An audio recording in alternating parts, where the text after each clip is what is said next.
వాటి నుంచి అసలు ఆ స్టోరీ వచ్చింది. Crazy. So thank you so much అండి, wish you good luck. And నా శివాజీ రాజా గారిని మాట్లాడాల్సిందిగా కోరుకుంటున్నాము. ఇక్కడ విచ్చేసిన అందరికీ నా హృదయపూర్వక నమస్కారాలు.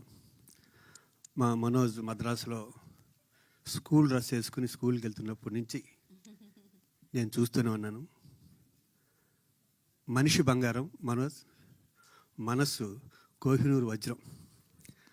అతని చెయ్యి ఎంత మంచిదంటే మొన్న ఈ మధ్యనే రాజు వెడ్స్ రాంబాయ్ తన చేతుల మీదుగా రిలీజ్ చేశాడు. అది సూపర్ డూపర్ హిట్ అయింది.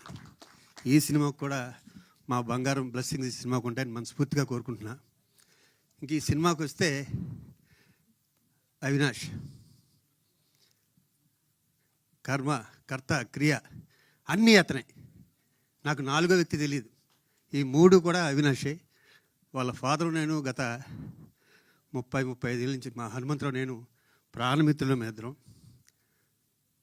ఈ సినిమాలో హనుమంతరావు క్యారెక్టర్ నేను వేశాను. తన అవినాష్ ఫాదర్. అలాగే చాలా మంచి టెక్నీషియన్స్ ఉన్నారు.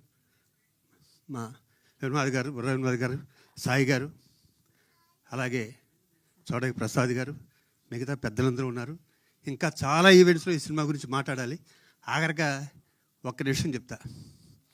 అవినాష్ ఫాదర్ ఫోన్ చేసి శివాజీ కొంచెం మా వాణి జాగ్రత్తగా చూసుకోమన్నాడు.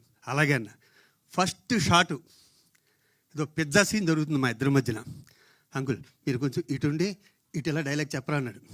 ఆ షాట్ అయిపోయాక హనుమంతరావు ఫోన్ చేశా, నువ్వేంటో మీ కొడుకు నన్ను చెప్పమన్నా ఈ కొడుకు నాకు చెప్తున్నాడా అని. Throughout cinema is very talented artist. అతను పైకి రావాలని మనస్ఫూర్తి కోరుకున్నా. All the best entire team. Thank you. Love you all. Thank you Shivaji గారు, థ్యాంక్ యూ సో మచ్.